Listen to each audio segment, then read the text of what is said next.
Pigwe nilipo na mtu wa Subaru. Basi kama mtu wa Range Rover ningesimama nipigwe na mtu wa helikopta. Ndio nilipo na mtu wa helikopta. Yeye anatuma tu watu kando kando kusema oh niko na 1200, oh sijui niko na 1300. So mimi nauliza, mimi ni Ringtone. Mimi naishi Runda. Nyumba yangu ni zaidi ya milioni 100. Sasa mimi ninataka kupewa 1200. Mimi nikitoka kwangu Runda nikienda shughuli mahali nilikuwa naenda.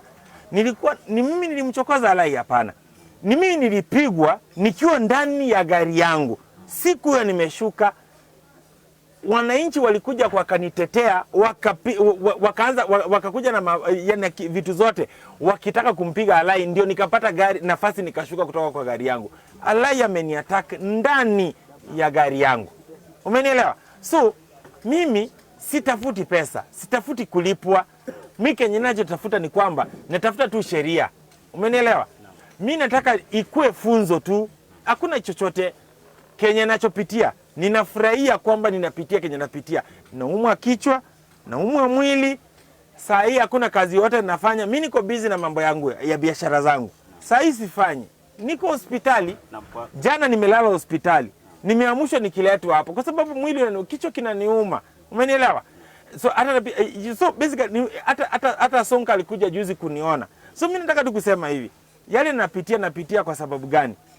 Maybe Mungu ameamua nikuwe mtu wa mwisho, wale vijana wote ambao wanaweza beba sheria kwa mkono wao, ikuwe funzo kwao kwamba hakuna kubeba sheria kwa mkono. Kenya iko na sheria tu. Hivyo tu. Mara nyingi unakuta kwamba kisikia anaweza kukutafuta yeye binafsi mzungumze alafu mmalize. Alai ameonesha Wakenya wote yeye ako juu ya sheria. Umenielewa? Hata Uhuru mwenyewe Uhuru Kenyatta president hayuko juu ya sheria. Kwa sasa hakuna maongezi yoyote mimi ninafanya na Alai mpaka tusimame kotini, Alai aulizwe maswali na judge. Baada ya hiyo tunaweza ongea. Lakini kwa sasa mimi ni mgonjwa, sijapona, niko hospitali, ninalipa bills. Gari yangu iko police station. Sijaiendea, sijapata nafasi kwa sababu mimi niko hospitali. Sijaendea gari langu. Sasa utaniambia mambo gani mengine? Umenielewa? So mimi kwa sasa nashughulikia na afya yangu. Mimi niko na watu wananipenda. Niko na millions ya Wakenya, ya watu wa East Africa. Muziki wangu unaenda sana Afrika Mashariki, yote wananipenda. So mimi wafans wangu wote wanataka kujua Ringtone ako sawa ama iko sawa. Mimi siko sawa, naendelea matibabu.